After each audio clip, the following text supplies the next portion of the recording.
रंगों का त्योहार है होली। लाल, हरा, पीला, नीला और गुलाबी, कितने रंग हैं।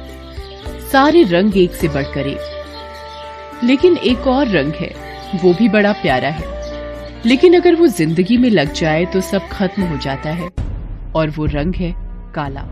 होली के कुछ दिन पहले ही ये काला रंग लग गया गोपाल के जीवन में। गरीब को दो बाबा, ऊपर वाली तुम्हारी झोली भरेगा। दया करो बाबा, देखो मैं कितना लाचार हूं, मुझे थोड़ा दो बाबा, वो आपको बहुत देगा। तभी उसने देखा कि अचानक से एक गाड़ी उसकी तरफ पूरी स्पीड में आकर उसके पैरों पर चढ़ जाए। वो जोर से चिल्लाता है। चिल्लाते ही गोपाल की नींद खुल जाती है। वो अपने हाथों की ओर देखता है। उसके हाथ सही सलामत थे। उसकी बेटी पूनम जो बगल में थी, वो भी उसकी आवाज से जाग जाती है और उससे पूछती है, बाबा, बाबा क्या हुआ बाबा? आप इस तरह चिल्लाए क्यों? कोई बुरा सपना देखा क्या? हाँ बेटा, बहुत बुरा सपना था, लेकिन कहीं ये सच ना हो जाए। ये कहानी है गोपाल ढोलकी और उसकी 10 साल की बेटी पूनम की। गोपाल ढोलकी एक बैंड पार्टी का हिस्सा था। शादी, ब्याह या पर्व त्योहारों में वो ढोल बजाया करता था। ढोल बजाने की कला में वो इतना माहिर था कि उसके ढोल बजाते ही लोग थिरकने लगते। बहुत डिमांड थी उसकी। वो अपना काम भी खूब मन लगाकर करता। एक बारात अपने घर से निकलने के लिए तैयार है। दूल्हा शेरवानी पहनकर तैयार बैठा है। तभी दूल्हे का बाप आता है। अरे भाई गोपाल, सभी तैयार हैं? अब किस बात की देरी? बजाओ अपना ढोल। गोपाल ढोल बजाना शुरू करता है। थोड़ी ही देर में सभी लोग उसकी तारीफ करके झूमने लगते हैं। गोपाल की डिमांड भले ही अधिक थी, लेकिन उसकी जेब में सिर्फ 70 रुपए की दिहाड़ी आती थी और उसी से उसका घर किसी तरह चलता। अक्सर शादी ब्याह में मिलने वाला खाना वो वहां ना खाकर घर ले जाता और अपनी बेटी पूनम के साथ बैठकर खाता। बाबा, ये वाली मिठाई तो बहुत स्वादिष्ट है। ऐसी मिठाई तो मैंने पहले कभी नहीं खाई। इसे क्या कहते हैं बाबा? अरे रसगुल्ला है ये। क्या बाबा, आपके लिए तो सारी मिठाइयाँ रसगुल्ला ही है। रसगुल्ला तो गोल होता है, ये तो ट्रायंगल के जैसा है। अब ये कौन सी मिठाई है? अरे बाबा, ये मिठाई नहीं, शेप का नाम है। स्कूल में गणित की मिस ने बताया था। गोपाल भले ही खुद एक रोटी खाता, लेकिन पूनम के लिए भरपेट खाने का इंतजाम जरूर करता। उसकी पढ़ाई पर भी वो पूरा जोर देता। पूनम भी पढ़ाई लिखाई में बहुत तेज थी। वो चाहता था कि बड़ी होकर पूनम डॉक्टरनी बने। उसे बड़ा अफसोस हुआ था जब अच्छे डॉक्टर की कमी के कारण उसकी पत्नी देवकी ने अस्पताल में दम तोड़ दिया था। कुछ दिन पहले की बात है। गोपाल एक शादी में ढोल बजा रहा था। ढोल बजाते बजाते अचानक उसे लगा कि उसके हाथों में बिल्कुल ताकत नहीं लग रही है। क्या हो रहा है? मेरे हाथों में ताकत क्यों नहीं लग रही? मैं ढोल नहीं बजा पा रहा हूं। ये क्या हो रहा है मुझे? उसने ये बात बैंड पार्टी के अपने साथी ब्रजेश को बताई। अचानक से क्या हो गया तुझे? तू कोई बहाना तो नहीं बना रहा? कैसी बात कर रहा है तू ब्रजेश? रोजी से कोई झूठ बोलता है? अरे ढोल नहीं बजा पाया तो मालिक दिहाड़ी काट लेगा। इसमें मेरा ही तो नुकसान है। एक काम कर, तू घर चला जा। क्या पता तेरी तबीयत भीतर से ठीक नहीं हो, मैं यहाँ संभाल लेता हूँ। गोपाल घर लौट आया। उसका चेहरा उतरा हुआ था। पूनम ने उसे ऐसे देखा तो पूछा, क्या हुआ बाबा? आपका चेहरा उतरा हुआ क्यों है? तबीयत तो ठीक है ना? देखो तो। पूनम गोपाल के सिर पर हाथ लगाकर देखती है। बुखार तो नहीं है बाबा? बुखार नहीं है बेटा, लेकिन बहुत कमजोरी सी लग रही है। ऐसा लग रहा है हाथों में जान ही नहीं है। पता है, आज तो मैं ढोल भी नहीं बजा पा रहा था। बाबा, कल सरकारी दवाखाना ले चलूंगी आपको? हाँ बेटा। कुछ खाया तो नहीं होगा आपने? 2 रोटी सेक देती हूँ। अरे नहीं, भूख नहीं है, बस सोने का मन कर रहा है। दोनों सो गए। अगली सुबह जब गोपाल जगा तो हर सुबह की तरह पूनम नाश्ता बना रही थी। नाश्ता बनाकर ही वो स्कूल के लिए तैयार होती, लेकिन आज तो उसे स्कूल जाना नहीं था। इस बीच गोपाल ने पूनम को आवाज लगाई। पूनम, बेटा पूनम। पूनम भागती हुई अपने बाबा के पास आई। अरे बाबा, आप कब जागे? अब कैसी तबीयत है? बेटा, जरा मेरा ढोल उठा कर देना। अभी ढोल बजाओगे बाबा? पहले कुछ खा पी तो लीजिए। नहीं बेटा, बाद में खाऊंगा, पहले जरा ढोल दे। पूनम ने ढोल लाकर दे दिया।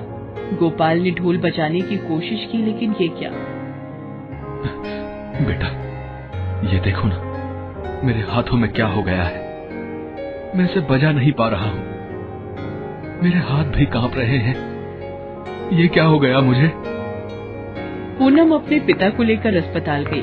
वहां डॉक्टर ने कहा कि इनकी दोनों हाथों की नसें सूख गई हैं, मांसपेशियां कमजोर हो गई हैं, इनका इलाज लंबा चलेगा, दवाई लगातार खानी पड़ेगी। कितना लंबा? 6 महीने भी लग सकते हैं, साल भर भी, या 2 साल भी। तभी कुछ कुछ हाथों में जान आ पाएगी। और हाँ, इस बीच तुम ढोल बजाने की बिल्कुल कोशिश मत करना, और ना ही कोई मेहनत का काम इससे करना, नहीं तो तुम ढोल कभी नहीं बजा पाओगे। ये सुनते ही गोपाल का सिर चकरा गया। वो वहीं रोने लगा। डॉक्टर साहब, ऐसा मत कहिए। अगर मैं ढोल नहीं बजा पाऊंगा तो अपना और अपनी बच्ची का पेट कैसे पालूंगा, उसे कैसे पढ़ा पाऊंगा? अरे, उसे डॉक्टर बनाना है मुझे। हिम्मत रखो, सब ठीक होगा, बस दवाइयां लंबे समय तक खानी पड़ेंगी। अस्पताल से बाहर दोनों बाप बेटी निकले। गोपाल बिल्कुल खामोश सा सड़क पर चला जा रहा था।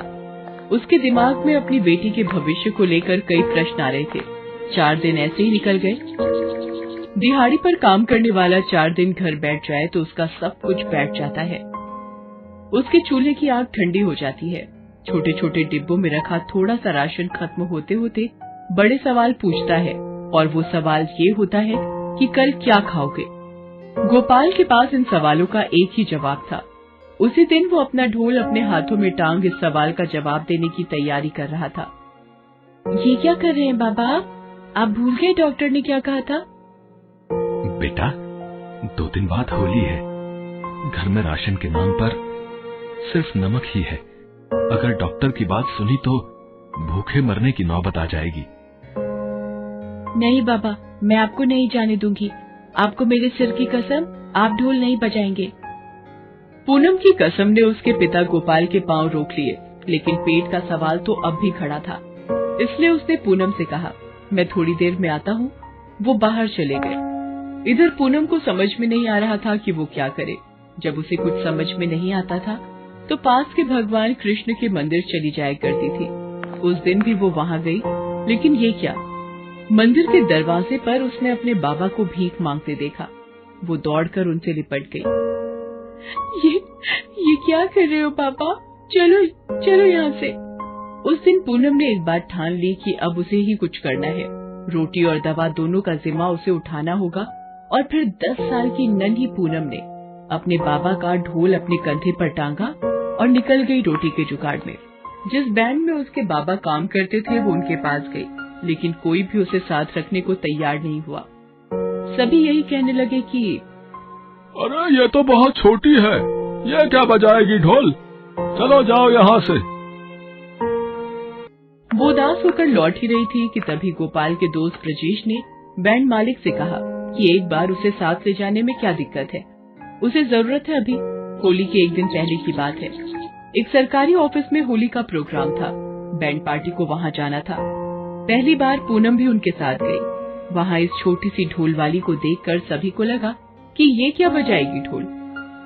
लेकिन जब उसने ढोल बजाना शुरू किया तो ऐसा बजाया कि सभी झूमने लगे। उस बेचारी के नन्हे हाथ थक भी रहे थे, उनमें दर्द भी हो रहा था, लेकिन वो रुके नहीं। वो ढोल पर पढ़ते रहे। उस कार्यक्रम में शहर के डीएम भी आए हुए थे। लड़की की इस प्रतिभा को देखकर वो उसके पास गए और कहा, बेटा, इतनी छोटी सी उम्र में तुम ये क्या कर रही हो? साहब, भीख मांगने से तो अच्छा है ना कि कुछ काम करके रोटी खाऊं।